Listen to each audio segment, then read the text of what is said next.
Lakad dito, lakad doon, at hindi alam kung saan sisilong. Walang direksyon ang kanyang mga paa kung saan patutungo. Hindi alam kung anong gagawin. Walang malinaw na maisip ang tulor niyang pag-iisip sa biglaang pagkawala ng trabaho niya nang dahil sa kapabayaan ng iba. Malaking pinsala ang nangyari. Hindi lang siya nawala ng trabaho, marami sila. At tanging siya lang ang walang mapupuntahan. Walang kamag-anak na mauuwian. Walang sariling bahay na masisilungan. Ubos na rin ang konteng perang naipon niya. Ilang oras na ba siyang palakad-lakad sa mga bangketa? Umaga pa lang naglalakad na siya at bawat establishmentong madaanan niya, sinusuri niyang mabuti. Nagbabaka sakaling may makita siyang trabaho o nakapaskil na karatulang wanted boy helper. Papatusin na niya kahit maliit lang ang sweldo, basta legal. Ang importante lang naman ay may pambili siya ng makakain niya sa araw-araw. At kung stay in naman, mas pabor sa kanya. May matutulugan siya at kung suswertehin, baka libre pa ang pagkain. Kumakalam na rin ang sikmura niya sa gutom. Isang tinapay lang ang kinain niya kagabi. Hindi pa rin siya nag-aalmusal. Wala na ding laman na tubig ang plastic bottle na hawak niya. Naubos na niya yung tubig na hiningi niya sa nadaanang karinderya kanina. Dumukot siya sa bulsa ng kupasing pantalon na maong. 50 pesos na lang ang pera niya. Kailangan na niya agad makakita ng kahit anong trabaho. Mabagal na rin ang bawat hakbang niya dahil sa pagod at gutom.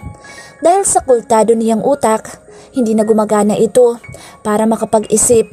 Kaya bigla siyang tumawid at hindi napansin na may parating na sasakyan. Dahil sa init ng panahon, idagdag pa ang pag-aalburuto ng kanyang sikmura dahil sa gutom. Nahilo siya, kasabay ng pagragasa ng isang kotse.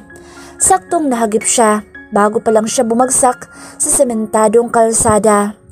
Kasunod ng mga tilian at sigawan ng mga taong nakasaksi sa insidente.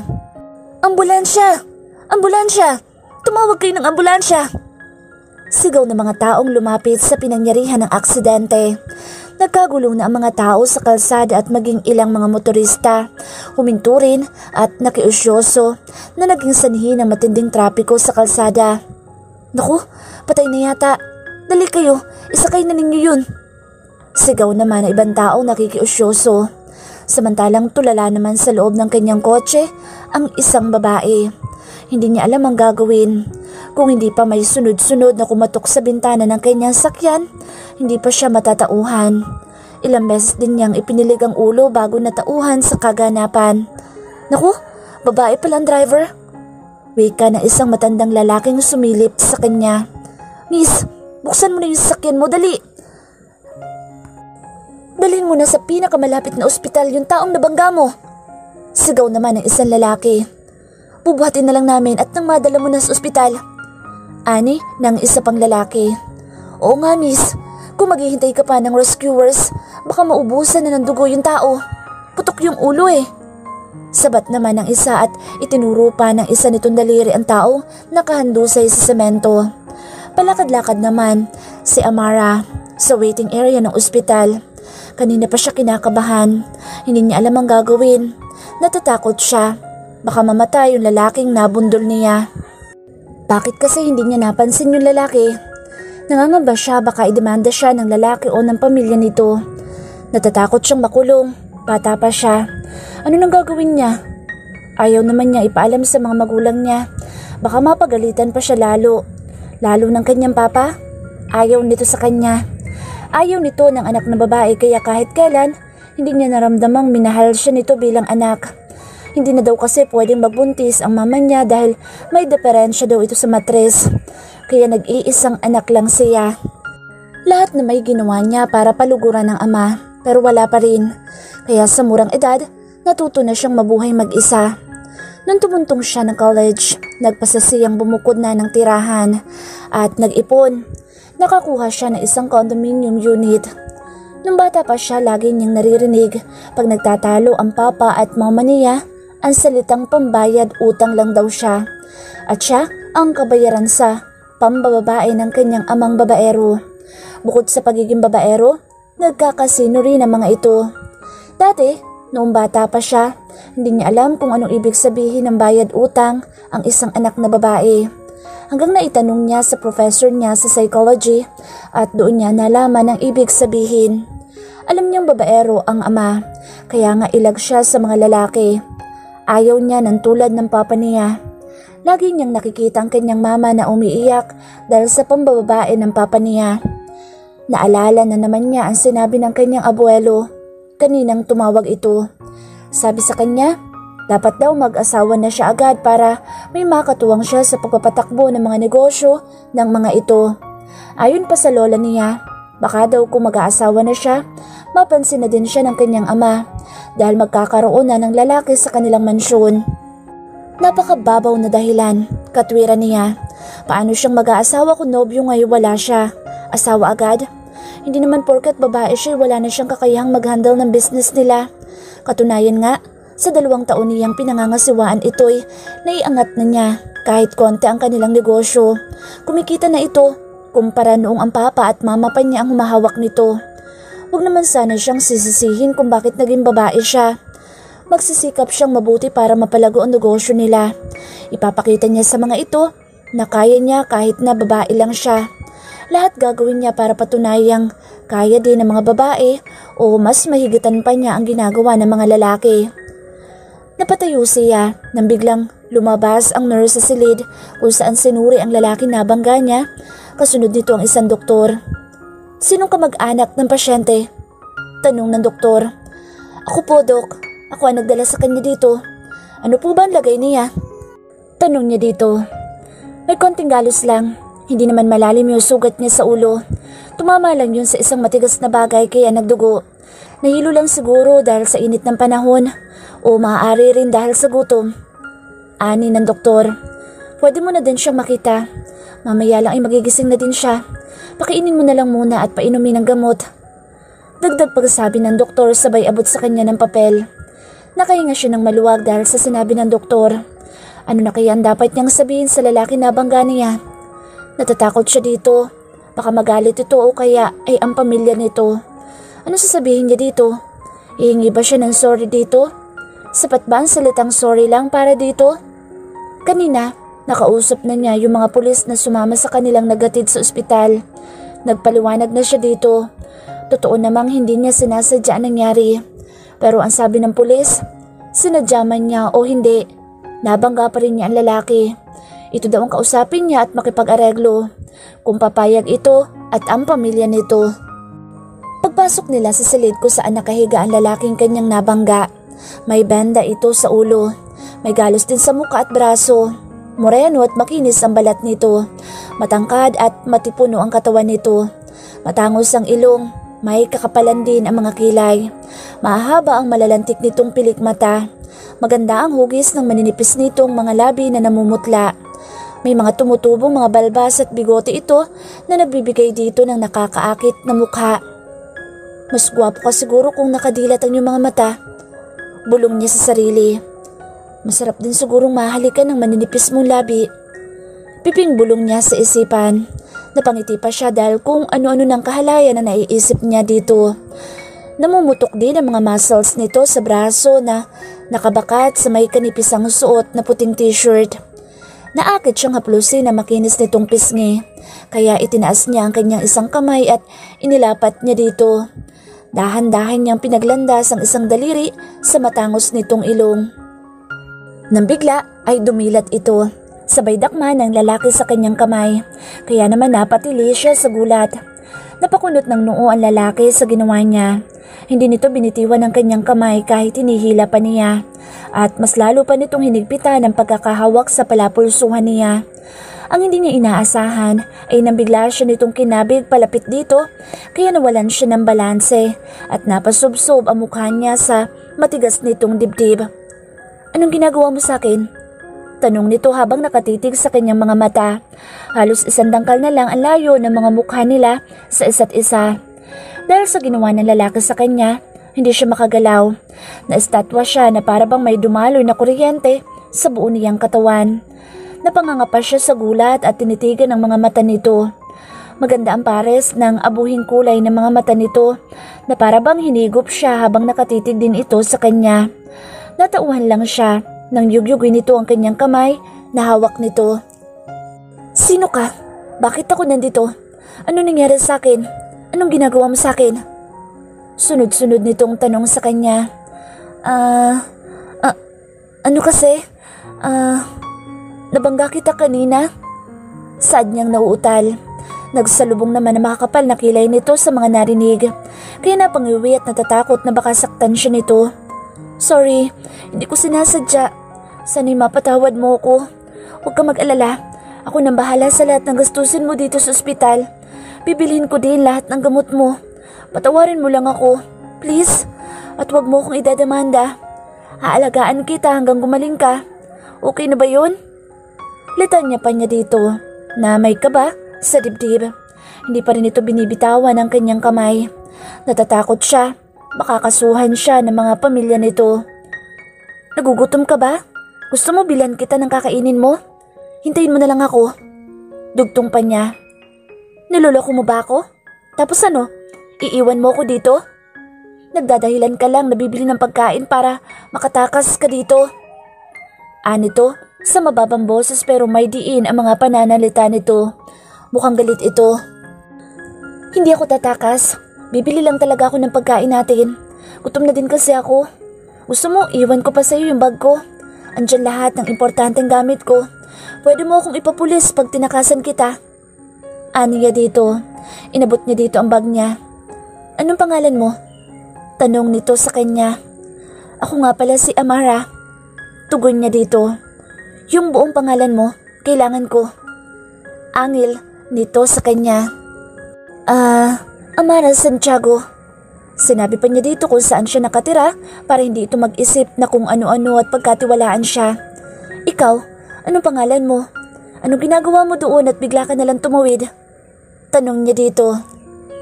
Kate Crimson. Sabi nito sabay bitaw sa kanyang kamay pero nang makita nitong namumula ang kanyang kamay. Nasaktan ba kita? Patingin nga. Usal nito. Inabot ulit nito ang kanyang kamay at pinasadahan ng tingin. Nung makita nitong medyo namumula yun, hinimas-himas pa nito ang kanyang kamay. Sorry, nasaktan tuloy kita. Saad nito at kita sa mukha nito ang pag-aalala. Wala yan, hindi naman masakit. Saad niya at ngumiti dito pero ang totoo, nagiinit na ang pakiramdam niya sa ginagawa nito. Halos manghina na mga tuhod niya dahil sa bulta-bultahing kuryenteng dumadaloy sa kanyang katawan. Labas na muna ako, bibili lang ako ng makakain natin. Bago ka lumabas dito. Anya dito at hinila na niya ang kanyang kamay sabay taliko dito. May masakit pa ba sa'yo? Hindi ka na ba nahihilo? Makakalakad ka ba ng maayos? San ka nga pala nakatira? Para maihatid na kita. Ihatid na lang kita para hindi ka na mahirapan pa. Sunod-sunod niyang tanong dito. Katatapos lang nilang kumain. Napangiti ito sa kanya. Isa-isa lang ang tanong, ano ka ba? Medyo masakit pa din ang katawan ko. Yung sugat ko sa noo, kunti na lang ang sakit. Hindi na ako nahihilo. Masakit lang yung balakang ko pero kaya ko na siguro maglakad. Sagot nito. Okay. Saan ka nga pala nakatira? Ihatid na lang kita. Nautal niyang tanong sa binata. Tanitigan lang siya nitong mabuti at nagbuntong hininga. Paano kung sabihin ko sa'yo na wala naman akong permanenteng tirahan? May magagawa ka ba? Saad nitong patanong. Kaya napanganga siya sa tinura nito. Alam niyang hindi ito nagbibiro. Ayon sa ekspresyon ng mukha nito. Anong klaseng tao ito at walang tirahan? Saan kaya ito natutulog? Tanong niya sa isip. Sige, aalis na lang ako. Kung pwede na akong lumabas dito sa ospital. Marami namang karton dyan sa tabi ng kalsada. Usal nitong paanas. Salamat na lang. Dugtong pa nito. Nang akmang tatayo na ito ay hinawakan niya ito sa braso. Wait lang, Kate. Anyat nag-alis pa siya ng bara sa lalamunan bago siya nagsalita. Kung gusto mo, doon ka na lang muna sa bahay pansamantala hanggang lubusan kang gumaling. Alok niya dito at nginitian pa ito. Napatingin sila sa pinto na may kumatok. Sabay ang pagbukas nito. Pumasok doon ang doktor, kasunod nito ang isang nurse. Sinuri muli nito si Kate at tinanong din ito kung kumusta na ang pakiramdam niya. Kung hindi naman na masakit yung mga sugat mo, maaari ka nang makalabas ngayon. Inumin mo na lang yung mga gamot na ibinigay ko para sa'yo. Sabi ng doktor dito. Sige po, Doc. Salamat po. Sagot. ni Amara sa doktor. Nang magpaalam na ang doktor, kaagad din binayaran ni Amara ang kanilang bills. Let's go, para makapagpahinga ka na pagdating natin sa bahay. Aya na niya dito. Huwag mo na akong alalayan, kaya ko namang maglakad mag-isa. Nito at paika-ikang naglakad kasabay niya hanggang sa makasakay sila sa kotse niya. Dito ka ba talaga nakatira? Ang ganda naman, siguro mayaman ka. Ani, Kate at iginala pa nito ang mga mata sa buong unit ng kondo niya. Malinis at nakaayos na mabuti ang mga gamit. May mamahaling saliset sa pinakagitna ng living room at may nakalatag na carpet. May mga nakadisplay din ng mga picture. Ang babae, mula bata pa ito. Dito talaga ako nakatira. Simula pa noong nasa college pa lang ako. Pero minsan, umuwi din ako sa bahay ng mga parents ko. Litanya niya dito. Paano pag nalaman ng mga magulang mo na nagpatuloy ka ng lalaki dito? Baka pagalitan ka nila. Ani Kate, baka naman mabugbog ako ng boyfriend mo pag nakita niya ako dito. Dagdag pa nito, kaya natawa siya sa sinabi nito. Pero paano nga ba kung matuklasan ng papa at mama niyang nag-uwi siya ng lalaki sa bahay niya? Wala akong boyfriend kaya walang mananakit sa'yo. Anya, napakagat pa siya sa ibabang labi niya. Imposibleng wala kang boyfriend, sa ganda mong yan? Saad ng binata. Wala nga, ikaw, baka hanapin ka ng asawa mo o ng girlfriend mo. Anya, wala ako naging seryosong karelasyon. Seryosong tugon nito. So ibig sabihin marami sila? Kaya dapat pala ako mag-ingat at baka ako naman ang masabunutan niyan. Anya, natuwa naman ito sa sinabi niya. Huwag na nga natin pag-usapan yun. Hindi naman importante yun. Anito, ilan ang kwarto mo dito? Dagdag tanong nito. Isa lang. Sagot niya sabay kagat ng pang-ibaba niyang labi. Saan mo pala ako patutulugin dito? Sabagay, pwede na dito sa living room. Dito na lang ako sa sofa. Anya at umupo na sa sofa. Isinandal na nito ang katawan at ipinikit ang mga mata. Alam niya, may hirapan itong mahiga sa sofa niya dahil may kalakihan ang katawan nito. Siguradong sasakit ang katawan nito. Baka sa halip na gumaling ito ay lalo pang lumala ang nararamdaman nito. Ano kasi? Baka lalong sumakit ang katawan mo kung dyan ka lang mahihiga. Doon ka na lang sa kwarto ko. Pwede naman tayo mag-share doon. Sa lapag na lang ako. Ikaw na sa kama. Nautal niyang paliwanag dito. Idinilat nito ang mga mata dahil sa mga narinig at nakangisi itong tumitig sa kanya. Pupungas-pungas pa si Amara nang bumangon sa kanyang kama at ilang beses na inunat ang mga braso at binti nang biglang may maalala. Pagtingin niya sa sahig, wala na si Kate. Nakatupi na ng maayos ang hinigaan nito. Nakita din niya yung cellphone nitong dikipad sa ibabaw ng cabinet. Nasa baba nito ang backpack nitong kulay itim.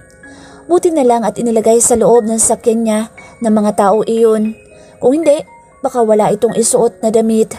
Nasa ibabaw noon ang nakatupiding damit nitong hinubad kagabi. Katabi noon ang dalawang rubber shoes. Itim ang gamit nito kahapon. May kulay puti din na mas bago yun. Alam niyang nakatulog ito ng mahimbing kagabi. Dinig niya itong mahinang naghihilik.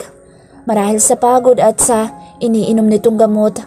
Hindi man naging komportable ang tulog dahil sa kauna-unahang pagkakataon ay may nakasama siyang lalaki sa loob ng kwarto niya. Ganun pa man, magaan pa rin ang pakaramdam niya at malaki ang tuwala niya sa estrangherong kasama. Tumungo na siya sa banyo upang gawin ang kanyang morning routine. Muli niyang nilingon ang dikipad nitong cellphone. Kagabi, pinipilit niyang gamitin na lang nito yung pinaglumaan niyang touchscreen na cellphone. Pero tumanggi ito. Ipinaliwanag pa niya ditong mabuti kung bakit dapat touchscreen na ang cellphone na ginagamit nito. Pero mariin pa rin ang pagtanggi nito at mukhang mataas ang pride ng lalaki. Mamayang gabi, mag-uusap tayo. Marami akong itatanong sa iyo para matulungan kita. At gusto kong malaman kung sino ka ba talaga para pagkatiwalaan kita. Bulong niya sa sarili bago siya lumabas ng kanyang silid. Nakita niya si Kate sa kitchen. Nakaharap ito sa stove. May suot itong apron na kulay pula. Nakasuot lang ito ng boxer short na kulay green at naka-t-shirt ng puti na ginupit ang manggas. Kaya kita hanggang baba ng kilikili nito. Napalingon ito sa gawin niya at ngumiti nang makita siya nito. Maputi ang pantay-pantay nitong ngipin. Hi, Good morning. Bati nito sa kanya. Good morning to. Sagot niya dito. Pinakialaman ko na itong kitchen mo. Malapit na itong maluto. Upo ka na dyan. Utos nito. Sinangag ko na lang yung natira nating kanin kagabi. Paliwanag pa nito kaya lumapit siya dito at sinilip kung anong ginagawa. Marunong ka palang magluto? Aniya. Napangiti naman ito sa tinura niya. Nang akmang kukuha na siya ng tasa para sa kape, inawat siya nito at pinaupo na lang sa silya. Inalalayan pa siya nitong maupo. Ako na lang, maupo ka na lang dyan. Hayaan mong pagsilbihan naman kita. Ako na ang gagawa dito sa bahay mo hanggang andito ako. Para naman may silbi ako. Nito na nakangiti sa kanya. Naiiling na lang siyang pinagmasdan ng bawat kilos nito. Hindi mo naman kailangan pagsilbihan ako. Ikaw itong may dinaramdam. Baka mapwersa pa yung katawan mo. Mas lalo pang lumalay ang sakit ng katawan mo. Anya dito. May masakit pa ba sa'yo? Yung totoo. Sabihin mo ang totoo at huwag kang mahiya. Singhal niya at pinandilatan pa niya ito ng mata para magsabi ito. Alam niyang maigo ang mga lalaki base sa nakikita niya. Ayaw nga nitong tumanggap ng pera galing sa kanya. Kaya kailangan niyang daanin sa diplomasya. Pero natawa lang ito sa inasal niya. Ito na lang balakang ko medyo masakit pag yumuyuko ako. Wika nito sabay himas pababat pataas sa balakang. Huwag ka na lang masyadong gumalaw. Mahiga ka na lang muna o kaya manood ng TV para gumaling ka agad. Kailangan mo ring inumin yung mga gamot na nireseta sa'yo ng doktor. Pakiusap niya pa dito. Hindi ako sanay nang walang ginagawa at baka mas lalong lumala pa ang sakit ko kung lagi akong hihiga. Nakapanghihina yung gusto mong ipagawa sa akin. Ako na lang maglilinis ng bahay mo para ma-stretch naman ang muscle ko kahit paano. Saad niyang pagmamatigas. Ano ka ba? Pinahihirapan mo lang ang sarili mo niyan. Paano kang gagaling kung ganyan? Basta, wag na wag kang gagawa dito sa bahay hanggang hindi ka pa lubos na magaling. Maliwanag ba? Asit niya sabay irapan niya dito. Yes, boss. Clear. Sumaludo pa ito sa kanya na ikinatawa niya. Hindi ako uuwi sa tanghali kaya kung ano lang gusto mong kainin, yun na lang ang lutuin mo. Aniya dito. Anong oras palang uwi mo? Tanong nito. Mga 7 or 8 p.m. Depende sa dami ng trabaho ko. Kung inaantok ka na, pwede ka nang matulog. Huwag mo na akong antayin. Kung may kailangan ka o problema, pwede mo akong i-text or tawagan. Nasa iyo naman yung number ko. Palolodan na lang kita mamaya paglabas ko. Huwag ka nang mahiya. Kung ano gusto mo, magsabi ka lang. Sisingilin na lang kita pag may trabaho ka na. Treat mo ako sa paborito mong kainan. Ayos ba? Mahabang aniya dito at kinindatan pa niya ito. Nakita niya ang pag-aliwalas ng mukha nito. Yeah, sure. Kaya lang, matagal pa yun. Tuwang-tuwang tugon nito. Ayos lang yun. Kaya uulitin ko. Huwag kang mahihiya sa aking magsabi kung anong kailangan mo. Dahil maniningil ako once na may trabaho ka na. Ulit niyang wika. No problem, boss. Anito. Anong oras ka pala papasok? Mga 8. Akyat na ako. Paalam niya dito. Tumango naman ito sa kanya. Kahapon lang niya ito nakilala pero eto at kasama na niya sa bahay niya. Kasama din niyang natulog sa silid niya. Kinapa niya ang dibdib niya pero wala siyang maramdamang takot. Ni hindi nga niya naiisip na estranghero ito at baka gawan siya ng masama. Ang alam lang niya may tiwala siya dito. Hindi ito yung tipong may gagawing masama sa kapwa. Nagtataka din siya kung bakit ang laki ng tiwala niya dito. Magaan ang loob niya sa lalaki. Hindi pa man nagtatagal ang pagkakaupo niya sa kanyang swivel chair nang mag-ring ang cellphone nito.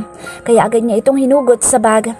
Napangiti pa siya nang makita kung kanino galing ang text message na pumasok. From Kate. Hi, andyan ka na ba sa office mo? Yes, kadarating ko lang. Why? Reply niya dito. Nothing. Just checking kung safe kang nakarating. Okay, may gusto ko bang ipabili? Reply niya ulit dito. At naghintay pa siya ng ilang minuto pero hindi na nag-reply si Kate. Mama, morning. Ang aga niyo yata.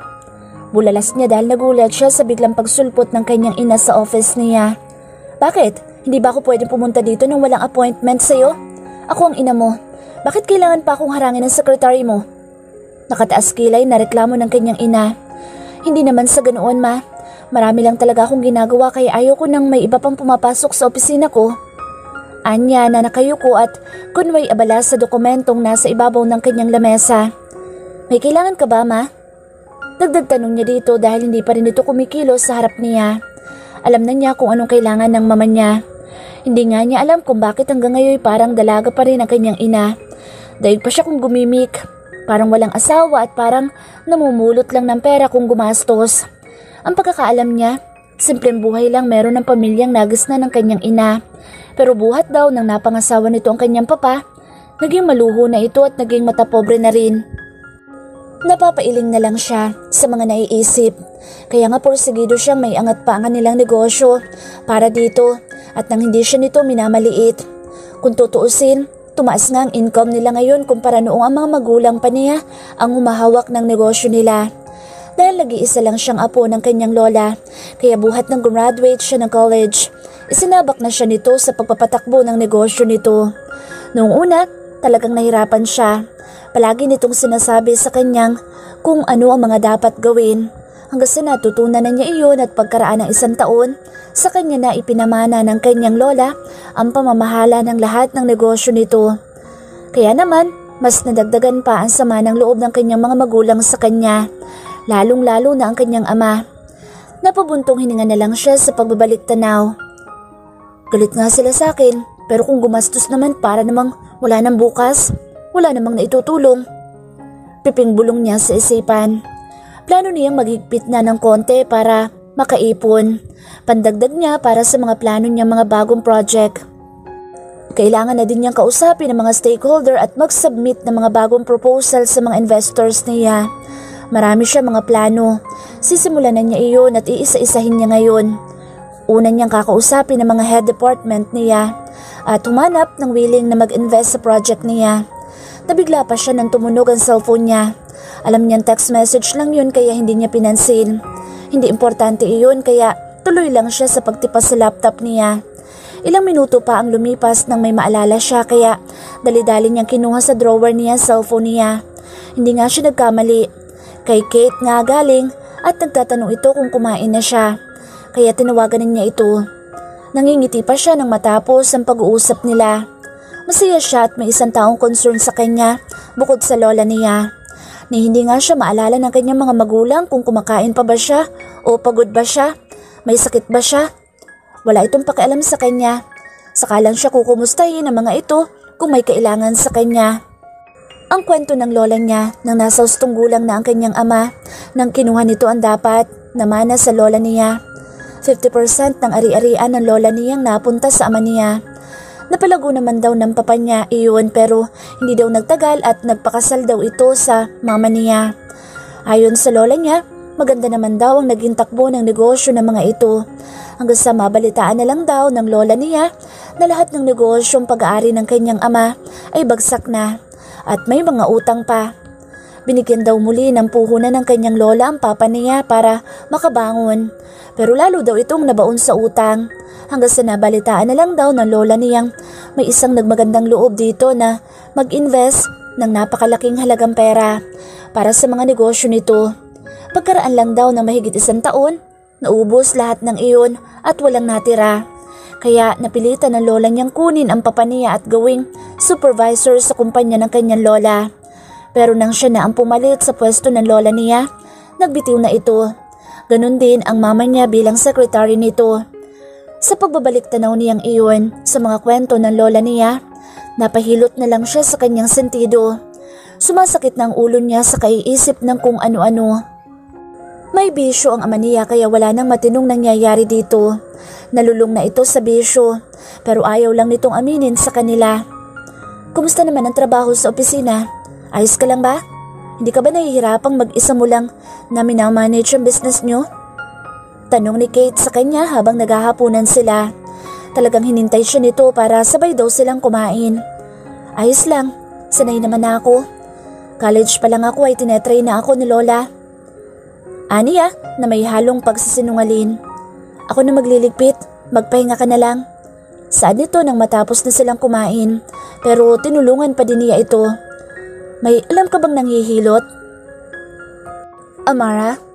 Tanong nito pagkatapos mailatag ang hihigan. Nakasalampak ito ng upo paharap sa kanya. sa inilatag na makapal na blanket na siyang hinihiga nito. Nakaupo din siya sa ibabaw ng sariling kama at nasa kandungan ng kanyang laptop. Hindi siya sanay na may kasamang lalaki sa loob ng kwarto kaya kahit wala naman talaga siyang gagawin ay nagbukas pa din siya ng laptop at nagkunwang abala sa pagtipa. Hilot? Takang tanong niya dito at hinarap ito. Oo, manghihilot. Baka kasi naipitan lang na ugat yung balakang ko kaya hanggang ngayon masakit. Litanya nito. Naniniwala ka pa ba sa hilot sa panahong ito? Takang tanong niya dito. Hindi kasi niya alam kung anong hilot ang sinasabi nito. Oo naman, nung bata pa ako, pag nahuhulog ako sa kabayo, pinahihilot lang ako ni Nanay Lusing. Gumagaling na ako. Paliwanag niya dito. Naalala pa niya noong panahong nabubuhay pa ang mga magulang niya. Kabayo? May kabayo kayo? Hindi makapaniwalang tanong nito. Ano kasi? Sa amo yun ni Nanay? Nautal niyang pagdadahilan dito. Ganun ba? Magtatanong ako bukas sa opisina kung may alam sila. Kate, ano kasi? Pwede bang malaman kung anong natapos mo? Nag-aalalang tanong niya dito. Third year college. Irregular ako. Kaya lang hindi ko natapos yun dahil nawalan ako ng trabaho. Nasunog yung pabrikang pinagtatrabahuhan ko sa Valenzuela. Stayin ako doon. Sayang nga lang, hindi ko din nailigtas lahat ng gamit ko. Yan lang ang nadala ko. Anito tinuro pa niya ang kanyang backpack. Tinulungan ko kasi yung iba mga kasamahan naming makalabas sa loob. Buti na lang at walang namatay. Kaya lang, may ilang ding nasugatan. Nalulungkot siya sa mga nangyari. Nang dahil doon, naging palaboy siya. Ganun ba? Sige, titingnan ko kung anong pwedeng trabaho para sa iyo. Para makatulong naman ako. Saad nito sa kanya. Salamat kung mabibigyan mo ko ng trabaho. Kahit janitor lang, ayos na sa akin. Hindi naman ako mapili sa trabaho. Basta legal at marangal, ayos na. Anito na nakangiti sa kanya. Mga ngiti na nagpapabilis ng pintig ng kanyang puso. Saan nga pala mga kamag-anak mo? Mga magulang? Tanong niya sa binata. Wala na akong mga magulang. Sabay silang nasawi sa isang aksidente. Anito. Kita niya ang biglang paglamlam ng mga mata nito. Nagpatuloy ang buhay nilang dalawa na magkasama sa iisang bubong sa loob ng 1 linggo. Nakalakad na ito ng tuwid.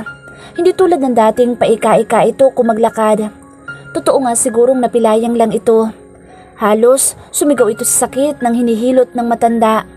Ang sabi, nalamigan na daw ang pilay nito kaya mahirap nang kapain.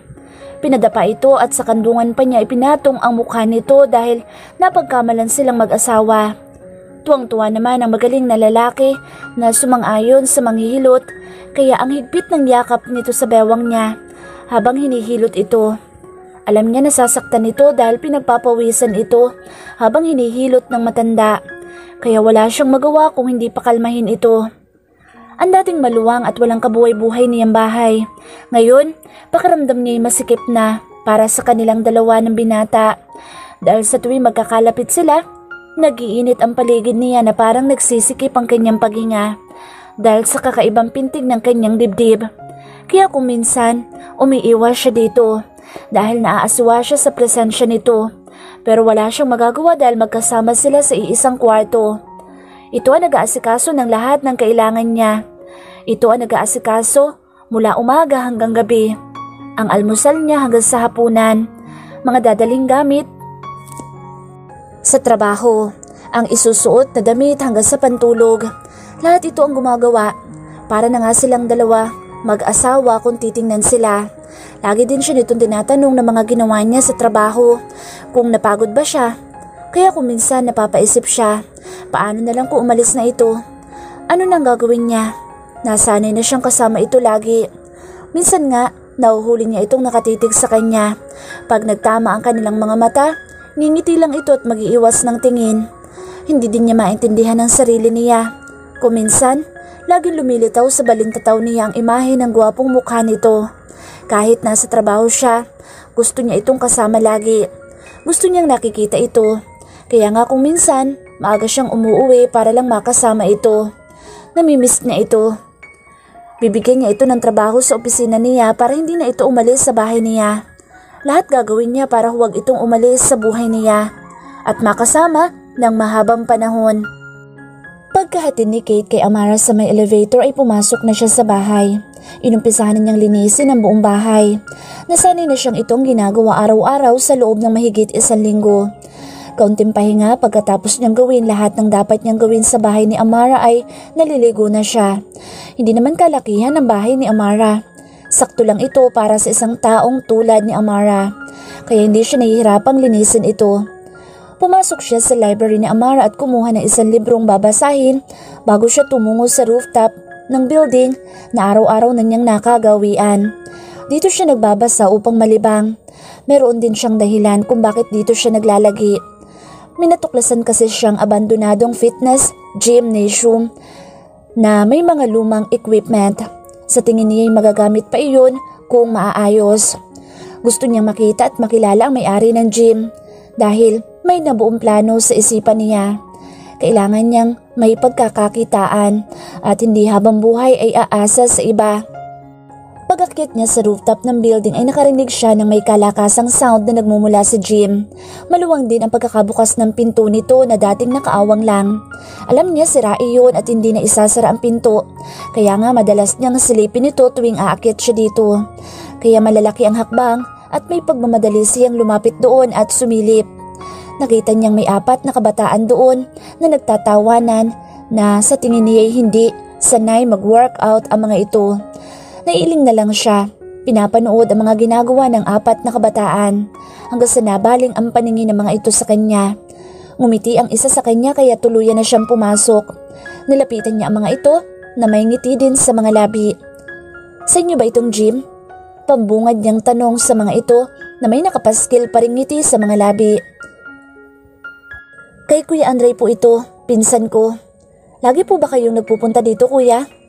Ani ng isa. Oo, halos araw-araw nga ako andito. Nagbabaka sakaling makita yung may-ari nito. Sa tingin ko kasi parang napabayaan na ang mga equipments. Sayang lang kung masisira dahil mukhang bago pa ang karamihan. Saad niya. Busy na kasi si Kuya Andre. Buhat noong siya na nagmamanage ng negosyo nila. Umalis na din yung dating mga tao niya dito. Tugon nito. Sayang kasi itong mga ito. Ang mamahal pa naman niyan. Hindi na ba siya nagagawi dito? Muli niyang tanong. Minsan-minsan lang siya pumunta dito. Pero kung interesado ka, sasabihin ko sa kanya pag nagkita kami. Ano nga palang pangalan mo, kuya? Dito ka din ba sa building na ito nakatira? Saad din ito. Oo, dyan lang sa 15th floor ako nakatira, pansamantala. Kate Crimson ang pangalan ko. Anya sabay abot sa kamay niya upang makipagkamay sa mga ito. Sunod-sunod namang nagpakilala sa kanya ang mga kabataan. Napag-alaman niya magkakaibigan ng mga ito at kaya lang nagpunta ng gym dahil wala na mga pasok ang mga ito dahil sa break na daw nila. Nanalangin siyang sana'y magkita sila kung sino man ang may-ari ng gym. Gusto niyang makausap ito. 3 araw na ang nakalipas buhat nang makita niya iyong mga kabataan. Simula noon, hindi na bumalik ang mga ito.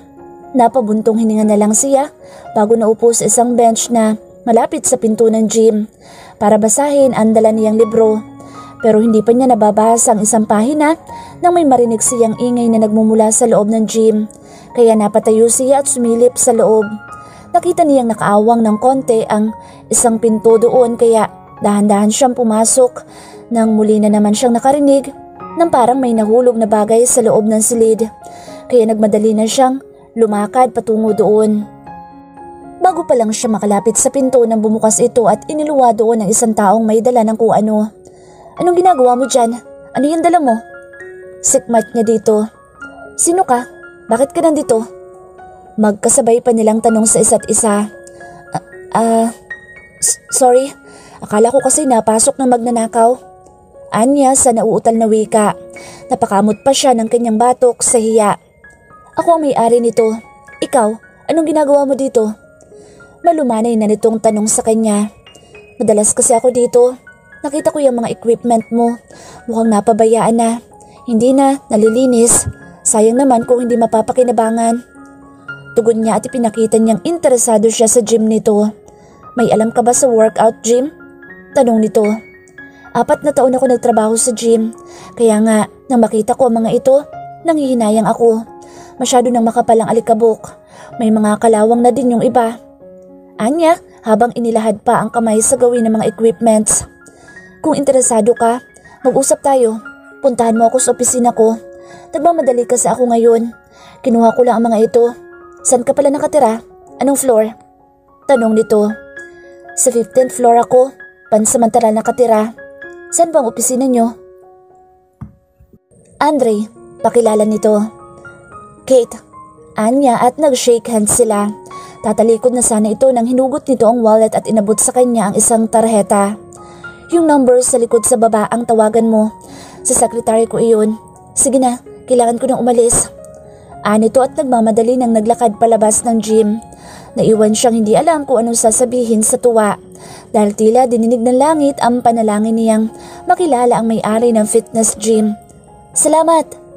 Pahabol niyang wika at may ngiti sa mga labing sumunod dito palabas ng gymnasium. Masaya-saya sa wakas na nakausap na din niya ang may-ari ng gym. Sana lang ay pumayag ito sa nais niya. Kaya ngayon pa lang ay bumubuo na siya ng mga plano sa isip niya. Ng mga sasabihin dito para muli nitong buksan ang gym. Kinagabihan, masaya niyang ibinilita kay Amara ang nangyari. Sa Wednesday ng 9 AM siya pinapupunta ng sekretary nito, kaya naman si Amara na ang namili ng kung ano ang isusuot nito. Ito na lang isuot mo tsaka ito. Yung rubber shoes mong white ang gamitin mo. Ani Amara matapos kalkalin nito ang backpack ni Kate. Meron ako mga blazer. Sabay tayo mula sa pagkakaupo sa kama at kinuha ang may 5 kahon ng iba't ibang blazer na panlalaki sa closet. Bakit meron kang ganyan? Kanino yan? May lalaki ka bang kasama dito? Kunot noong tanong niya dito. Ano ka ba? Ikaw pa lang ang lalaking nakapasok sa bahay ko bukod kay Papa. Binili ko ang mga iyan. Pag may nagbe-birthday sa mga empleyado ko, yan ang inireregalo ko. Meron din akong pambabae dyan. Pahayag nito na natatawa, kaya umaliwalas na ang kanyang muka sa paliwanag nito. Hindi rin niya alam kung bakit nakaramdam siya ng inis sa pag-aakalang may ibang lalaki ito bukod sa kanya. Mukhang mas excited pa si Amara kaysa dito. White v-neck, long sleeve t-shirt ang pinasuot niya dito na pinatungan ng gray na blazer at tinornuhan ng faded ripped jean. Ayon dito ay regalo daw ng anak na teenager ng dating amo nito ang pantalon nang minsan daw na nagpunta ang mga ito sa Hong Kong. Sabi nung anak ng amo ko, uso daw yan na ganyang may mga punit. Minsan ko pa lang niyang naisuot. Aniya, wow, you look ruggedly gorgeous. Bagay na bagay sa'yo. Bulalas niya na hindi napigil ang paghanga dito. Guwapo nga ito, matangkad at matangos ang ilong, makapalang kilay, may mahaba't malantik na pilik mata na bumagay sa kulay tsokolate nitong mga mata. Mamula-mula mga labi nito, may mga maninipis na balbas at bigote rin na nakakadagdag ng sex appeal dito at ang hanggang balikat na kulay brown nitong buhok na lahat yata ng babae mapapalingon dito. Hindi mo aakalaing mahirap lang ito. Dahil sa tindig pa lang, iisipin mong isa itong mayaman at kagalang-galang na tao. Tara na nga, baka ma-inlove ka na sa akin yan. Birong wika nito at kinindatan pa siya habang mahinang tumatawa. Inakbayan na siya nito at lumabas na sila ng bahay. Ang usapan nila, pagkatapos niya sa opisina ni Andre ay tutuloy na sila sa opisina niya para sa a-apply ang trabaho sa opisina nito. Kung hindi nito makukumbinsi ang lalaki sa nais ni Kate. Pwede bang ako na lang mag-drive? Nakakahiya naman kasi kung ikaw pa ang gagawin kong driver. Pakiusap nito sa kanya. Marunong ka mag-drive? Takang tanong niya dito. Oo naman, nagtrabaho ako sa talyer dati. Natuto ako mag-drive ng mga sasakyan. Saan niyang may halong pagsisinungalin? Hindi ka ba bababa? Baka mainip ka dito. At saka mainit dito. Doon ka na lang sa loob. Anya kay Amara na ayaw na kasi nitong sumama sa loob. Dito na lang ako, hihintayin na lang kita dito. Tugon nito. Hindi pwede, may inip ka lang. Mainit din dito. Pangungulit din ito sa kanya. Lumabas na siya ng kotse nito at umikot sa passenger seat upang pagbuksan ito. Let's go. Get out of this car. Mainit dito. Motoridad nitong wika at kinuha na ang bag niya. Hinila na siya nito sa palapulsuhan niya kaya wala na siyang nagawa kung hindi magpatiano dito. Ako na lang magdadala ng bag ko. Yan na lang laptop ang dalhin mo. Anya, dahil mapilit ito at hindi siya uubra dito. Habang papasok sila sa building ng opisina ni Andre, hindi naman binibitawan ni Kate ang kanyang kamay. Pinagtitinginan na sila ng bawat taong madaanan nila. Alam ni Amara na hindi sa kanya nakatingin ang mga babaeng nasa salubong nila, kundi sa kasama niya. Yes sir, how can I help you sir? Tanong ng isang receptionist na halatang nagpapakyut, kaya napataas ang kanyang kilay. Dahil kasama siya pero si Kate lang ang nakikita nito. Nahalata naman ni Kate ang naging reaksyon niya, kaya inakbayan siya nito at bahagyang kinabig sa katawan nito. Pagpasok namin sa building na opisina ni Amara, napansin kong hindi man lang niya tinutugon ang mga bumabati sa kanyang mga empleyado niyang nasa salubong namin. Diretso lang siya sa kanyang lakad habang nakasabay ako sa kanya. Dala ko ang kanyang mga bag. May problema ba? Masama bang pakiramdam mo? Sunod-sunod kong tanong sa kanya pagpasok namin sa loob ng opisina niya. Wala, ayos lang ako. Anya. Pinagmamasdan ko siya sa bawat kilos niya at alam kong parang may mali. Inilibot ko na lang ang paningin ko sa loob ng opisina niya at hindi na pinansin ang pagtatampo niya. May kalakihan din ito, pero mas malaki ang opisina ni Andre na halos purong salamin ang mga dingding. Tanaw halos ang buong syudad. Puti at gray ang kulay. Itong opisina ni Amara, halatang pambabae. Old rose ang kulay ng kortinang may salamin din na dingding. Tanaw naman ang matataas na building at ang mga kalsadang puno ng mga sasakyan. May mga display silang mga plakes at mga awards niya. At isang picture niyang nakangiti at nakasuot siya ng silver gray na gown.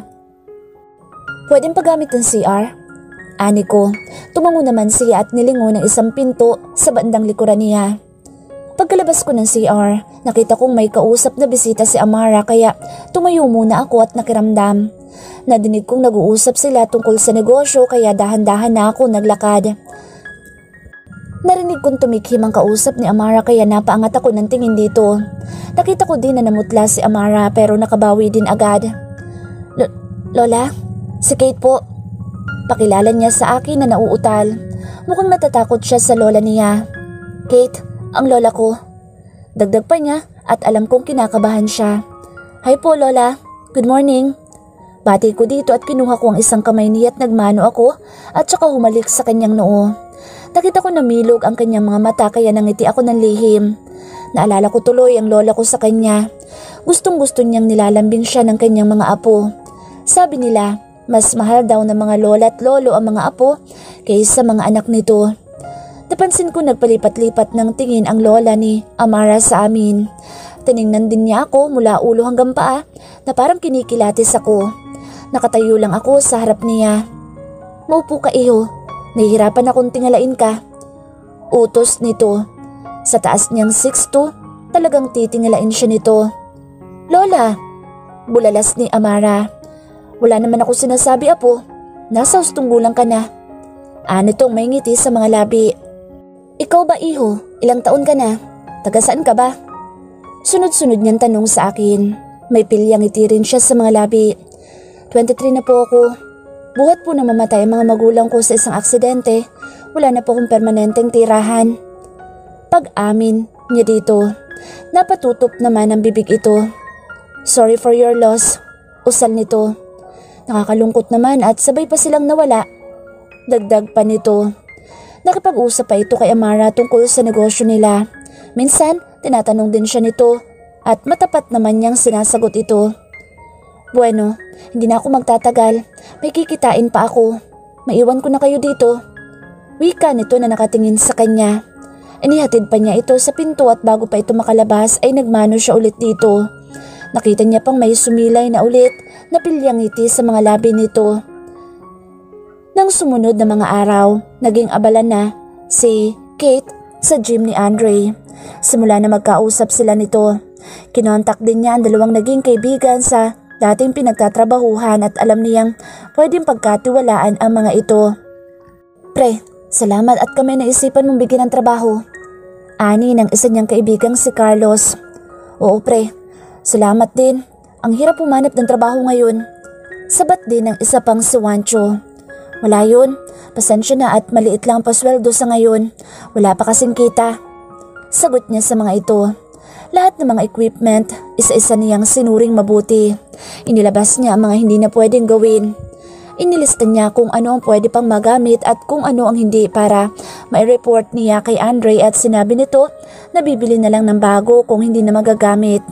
Kailangan maka-order na para umabot sa napag-usapan nilang deadline bago ang date ng reopening ng gym.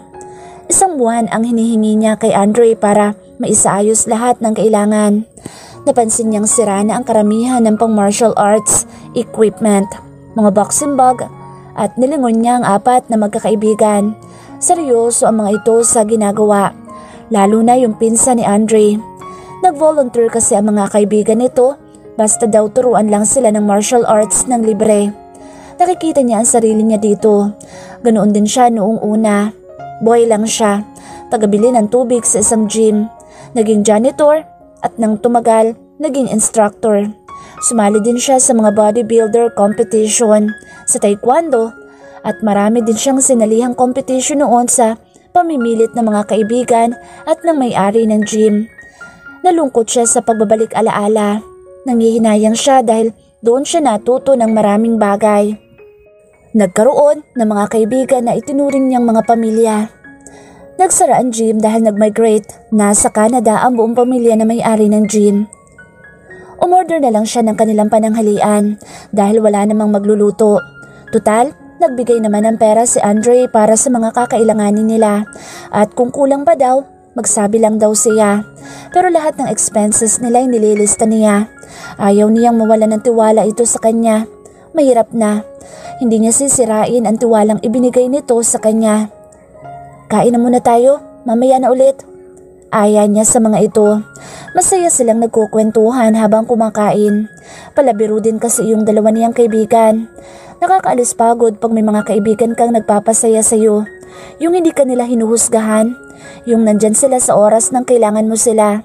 Kadamay sa lahat ng bagay. Kasama sa hirap at ginhawa. Lahat gagawin niya para sa muling pagbuhay ng gym. Dahil ito ang magiging simula ng bagong buhay niya.